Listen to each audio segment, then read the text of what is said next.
Everyone, today I will tell you imperative sentence and जब हम लोग इंग्लिश स्पीकिंग की जर्नी की शुरुआत करते हैं तो इम्परेटिव सेंटेंस से ही करते हैं और ये सेंटेंस बहुत ही सिंपल तरीके से हम लोग इसको समझेंगे आज। तो चलिए, इम्परेटिव सेंटेंस में पहला वर्ब की फर्स्ट फॉर्म और बाद में ऑब्जेक्ट आता है और ये दो प्रकार के होते हैं, एक ऑर्डर्ड वाले और एक रिक्वेस्ट वाले। तो पहले हम लोग समझते हैं ऑर्डर्ड वाले एंड देन हम लोग समझेंगे रिक्वेस्ट वाले। ऑर्डर्ड वाले फर्स्ट, जैसे अंग्रेजी बोलो तो टॉक इन इंग्लिश, वर्ब होगी वो पहले आएगी बाद में ऑब्जेक्ट आएगा। दरवाज़ा बंद करो तो पहले आएगा शट द डोर, मतलब पहले आएगा वर्ब बाद में आएगा ऑब्जेक्ट। बड़ा सोचो बड़ा करो, थिंक बिग डू बिग। चुप रहो कीप क्वाइट, उसे बुलाओ कॉल हिम। साबुन से अपने कपड़े धो, wash your cloth with soap. बहुत ही सिंपल सेंटेंस होते हैं और आप अगर स्पीकिंग सीखना चाहते हैं तो डेली यूज़ में हम लोग इसका प्रयोग कर सकते हैं अपने बच्चों से बोलने में, या फिर किसी को भी नॉर्मली हम लोग कहते हैं दरवाज़ा बंद करो तो पहले इसमें हम लोग लिखेंगे शट द डोर या क्लोज द डोर। दरवाज़ा खोलो तो पहले आएगा वर्ब बाद में आएगा ऑब्जेक्ट। ओपन द डोर, ये इम्परेटिव सेंटेंस ये वर्ब से ही स्टार्ट होंगे बाद में ऑब्जेक्ट आएगा। दांत साफ करो, ब्रश योर टीथ, वापस जाओ गो बैक। पहले वर्ब आएगा बाद में, जैसे नॉर्मली हम लोग कहते हैं हाथ धो लो, वॉश योर हैंड, मुंह धो लो, वॉश योर फेस। ये सब सेंटेंस जो ऑर्डर्ड वाले होते हैं वो सब हम लोग इम्परेटिव सेंटेंस बोले जाते हैं। ओके, हम लोगों को अगर निगेटिव बनाना हो, दरवाज़ा मत बंद करो, यहाँ मत बैठो या चुप मत रहो, तो इसमें हम लोग आगे डोंट लगा देते हैं।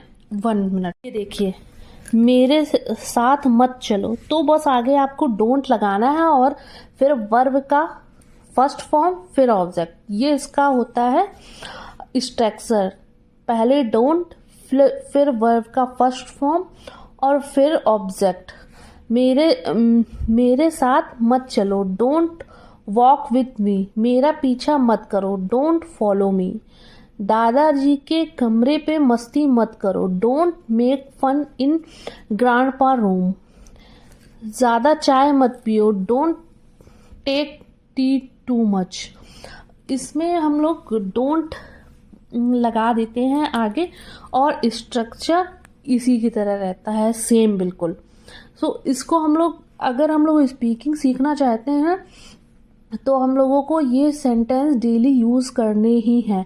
और इसका मतलब ये नहीं है, ये हम लोगों की पार्ट 1 है एंड इसको हम लोगों को यूज़ करना है डेली ही, तब ही हम लोग सीख पाएंगे। मैं खुद ही एक हिंदी मीडियम की स्टूडेंट हूँ but now I can speak English fluently and because I am now this time I am speaking Hindi because here most of the student Hindi medium के हैं तो वो नहीं समझ पाएंगे इंग्लिश में। एंड हम लोग बहुत ही सिंपल, मैं भी पहले इंग्लिश को बहुत ही ज़्यादा डिफ़िकल्ट मानती थी, पर जैसे जैसे मैं उसमें इंटर हुई तो तब मुझे रियलाइज़ हुआ English is not difficult. And धीरे धीरे आप विथ कंसिस्टेंसी के साथ we can learn English. And now अब हम देखते हैं रिक्वेस्ट वाला पार्ट। देखिए, स्ट्रक्चर वही रहेगा, बस रिक्वेस्ट वाले पार्ट में आपको प्लीज़ लगा देंगे। ओके, जैसे कृपया इस परेशानी का हल निकालो, please find out the solution of the problem. कृपया सुई में धागा डालो, प्लीज़ थ्रेड द नीडल। कृपया गरीबों की मदद करो, प्लीज़ हेल्प द पुअर। कृपया वह खिड़की खुली रखें, please open the window. Only आपको प्लीज़ लगाना है और स्ट्रक्चर ये रहेगा इसका, प्लीज़ प्लस वर्ब का first form and object. Only please आके लगेगा और पूरा स्ट्रक्चर वही रहेगा। ये आपको तब आएंगे जब आप 10 सेंटेंस ये ऑर्डर वाले करिए, 10 नेगेटिव करिए और 10 ये करिए। आप अगर नहीं आपको समझ में आ रहा है तो आप चैट जीटीपी यूज़ करते हैं, उससे क्या उसमें डालिए मुझे इम्परेटिव ओनली हिंदी 10 सेंटेंस चाहिए, वो दे देगा। और फिर आप उसको हल करिए एक कॉपी में, एंड देन फिर आप उसको अपने डेली लैंग्वेज में यूज़ करिए। If you want to learn English you should these things and ये होते हैं इसके ऑर्डर वाले वाक्य, ये नेगेटिव इम्परेटिव के, और ये हैं प्लीज़ रिक्वेस्ट वाले।